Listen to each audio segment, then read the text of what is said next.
Do I do the intro when we're on YouTube? Is YouTube Yeah, my sure. domain? Yeah. All Yeah, right. sure. Cool. Well, We'll hello. swap roles. Yeah, it's difficult to know. Hello, welcome to the YouTube channel. It's good to see you all. Not 1,000 subscribers yet though. So if you could please, if you are not currently subscribed, it's just down there below. It'll take you one click. Please go We do ahead. that. But Is that what we do? We do right down this. there. Yeah, yeah, yeah, Yeah. exactly. We're here to chat, transfers and bits and bobs before the next league game, aren't we? So, I guess let's leave the meaty stuff. I want to talk about the loans. I'm excited. We're sending Mm. players out on loan again. Shay Spencer, I think Norwood has gone back out on loan. Not Norwood. I'll get that name properly sorted out. Norcott. But yeah, Yeah, Norcott. Ollie Norcott back on loan, which is really good to see. And yeah, I think, like I said, Shay Spencer is the one that I'm really excited about. But yeah, it's good to see the club able to actually send players out again, isn't it? Yeah, it is. Look, we've talked a little bit, in previous pods around Liam and the youth, and I think as that festive period progressed and transpired into a stunning festive period, really, it's become clear that we're now pushing at the top end of the table in terms of potential playoffs rather than the lower end. And so you're Yep. not going to throw this selection of players into a team that's challenging at the higher end because you're putting all your eggs in one basket to try and get the playoffs and if possible, the top two. I think that's probably a little bit out of our reach in terms of consistency at the moment. Ooh. But You'd have to be a it's good. madman. You'd have to be a madman for to predict them to come second. That's crazy. You would, as Crazy talk. bonkers talk. But I Yeah. think there is something.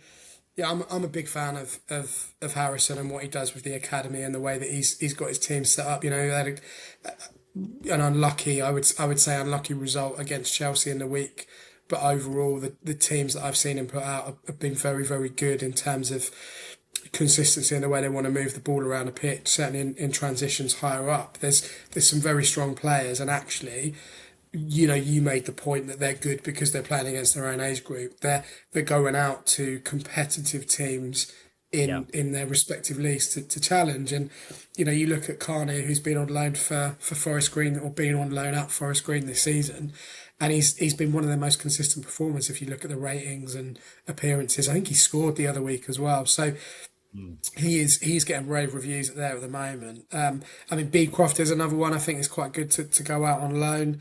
Yep. Obviously Yep. Borgny's already out. Tuma's at Slough, so I was just going there's to a number. mention Tuma's a Yeah, really well, good one to mention actually, because Tuma. So Jamie Wicks has done a good little review of a recent game of his for Slough Town. But mm, it's funny that you mentioned like that physicality, because like you're right. Like I often say, yeah, they look great now, but like once they're dealing with like a Porty O'Connor, like shoving them around the place, like things can look really different. But one of the fun things that comes out of Jamie's piece is that Basil Tuma is giving it as much as he's taking it in this game. It looks like he's certainly not physically cowed by by that. But that's really good to see again, because like even when they play in the EFL Trophy, a lot of the time they're playing against other guys who are in a similar level of their career to them. Like they're playing guys that are trying to break into maybe even the first squad, let alone like the first 11. So it's just good to see them going out and playing against fully grown men, with that physicality and actually succeeding. Yeah, and I think that a season, for Kanu with Forest Green Rovers, with Charlie's dad, is going to be so much better for him, than sitting on the bench or sitting at in the academy at this age group for sure. So yeah, I'm just encouraged to see loans. I think it's a positive as well for Tom Norcott at Farnborough because we've often said that Pereira is probably not long for this league in terms of potentially moving on if we don't move up with him. And the goalkeeper position becomes wide open. And actually, we have had, a kind of a limited history of bringing our own goalkeepers through the academy and through the youth teams into first team action. So, that there are it's all to play for if Pereira does eventually move. 21 years of age, he needs consistent games, and that you could say Oh that God, for a yeah. lot of the goalkeeping department. We're not sold on the backup at the moment, to be honest. But we we have to move forward, and these players need to be playing. And I think one of the things that we've criticised the club for over the years at TTE Towers is really thinking about the development or the stunted development of those players because the finances haven't been there to kind of support their loans or the development hasn't been at the Yeah. priority of the club's list of things to do. So I'm really encouraged by these loans because they're not going to get a look in, with all due respect, this year whilst we push higher up end. If we were mid-table security and we were all right by March, they might start to say, yeah, chuck them in. But Right. I think it's a real positive. I really do.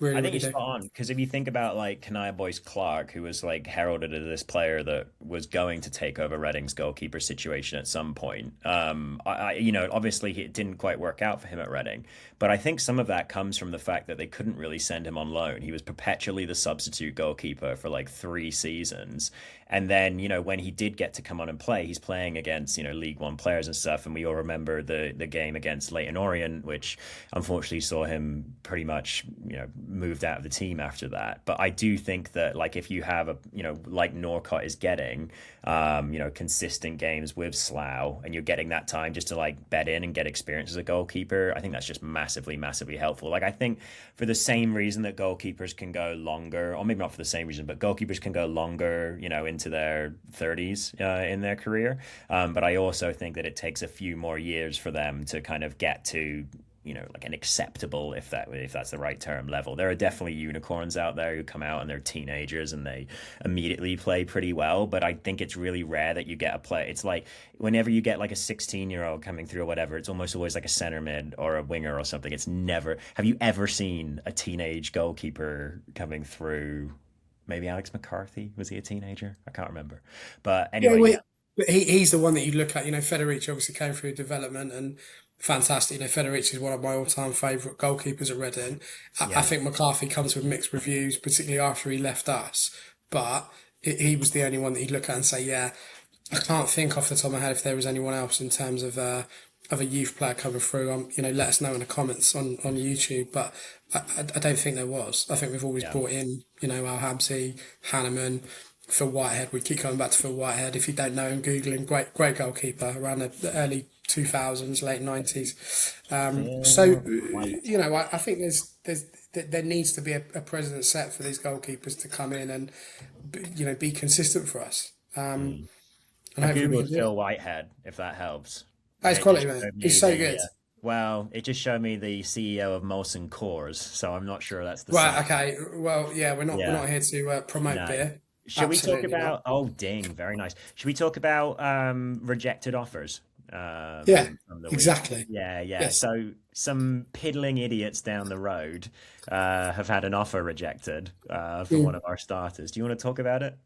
Yeah. Well, I mean, I'm emotionally ready to talk about it now. Yeah. Good. Okay, Um, good. they're scumbags, aren't they? I mean, look, Tell us how five you hundred. feel. Yeah, 500,000. I think at the best of times is derogatory anyway for one of the, if not the most consistent players this season. Certainly under Liam Richardson since he's come in. Should You we probably just put like pause real quick? The what we're discussing is that there's been a rumor that Oxford United offered what 500,000 for Charlie Savage. That's the yeah, rumor. we're told that is fact, and I think that's out there. But you look at Charlie Savage and the worth he is to the team, and how well he has done alongside Finn Burns as well. Actually, he's been very very consistent under Liam Richardson over the last sort of 4 or 5 games.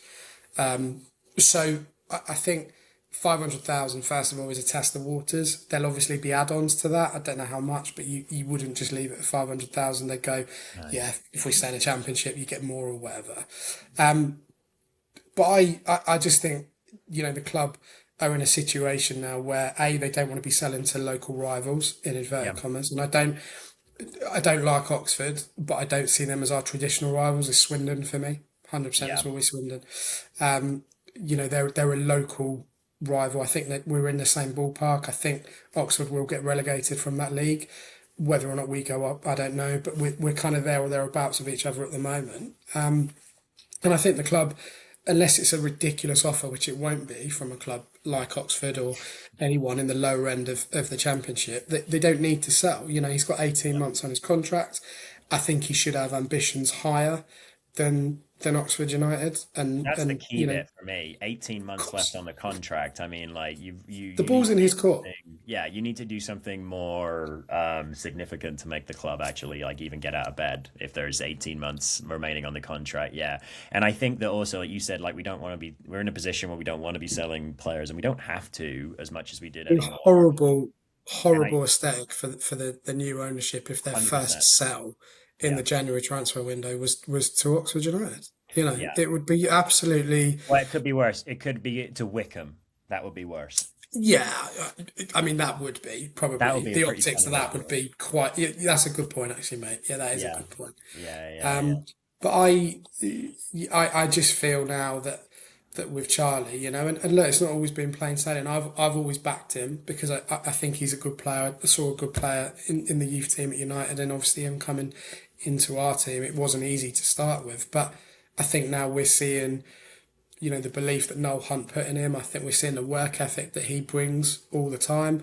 He's obviously livid to be dropped against Burton after his kind of accident against Peterborough where he had the operation, and he's back in the team again. And for me, he's one of probably two or three players that's first on the team sheet. So I don't think it benefits him to move now unless Yeah. it's a really really good move for him in terms of potential Premier League and higher up in the Championship. He's playing consistent football. He's worked with a manager that has trusted him in Noel Hunt and developed him a little bit. Liam clearly trusts him as well to be able to do the role that he needs to do. He's in form. Reading are in form as a club. The fans love him. There's no need for him to move at this stage. In the Yeah. summer, potentially, if we don't go up. But I think he would have desires to want to go out of Reading. And I think Yeah. he and a lot of other players deserve to do that, really, after what they've Yeah. been through over the last few years. Well, to transition us perfectly through to the final section here, I think that if you look to the what the club has done this week, and that they've basically replaced Marco Armani with Will Keane. I think that gives you a sense of what the club's ambitions are for the rest of the season. And even if there is some tongue-in-cheekness to we're going to push for promotion, from the ownership, or at least like reasonable expectations. They are saying it a lot. They are saying that they want to push for the playoffs and things like that. And I don't. That's how you back it up, right? Is by replacing Marco Mani, who unfortunately didn't have a good spell with us. Glad that he did get that goal in the EFL Trophy. Was it? I think he did. But other than that, it just didn't work out, unfortunately. He is replaced by Will Keane on loan for the rest of the season, 33 years old. He's had a bit of a disrupted sort of last 18 months in football. Haven't we So all? yeah, well, fair enough.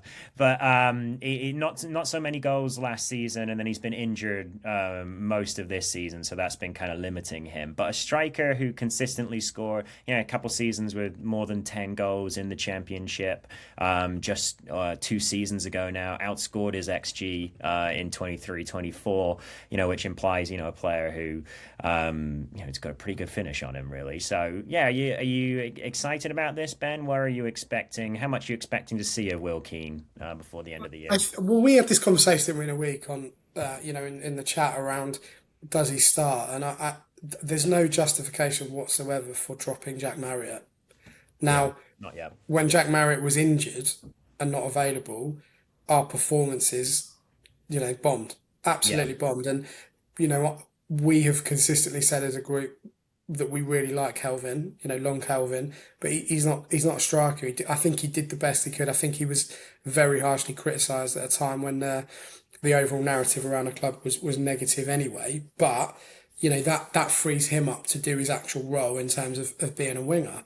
I don't think Will Keane comes into this team and starts straight away unless there's a no, problem with Jack Marriott. But what it does do is give you what is essentially a proven goal scorer to affect the games. And yeah, again, whether you like Mark Armani or not, I think most people are in the camp that it didn't work out, as you said, Ross. Some of the comments were probably a little bit harsh, but the issue really is that he didn't have the experience to come into a League One team who have to scrap. You have to scrap for everything in League One. It's not plain sailing. It's not fluid football most of the right. time.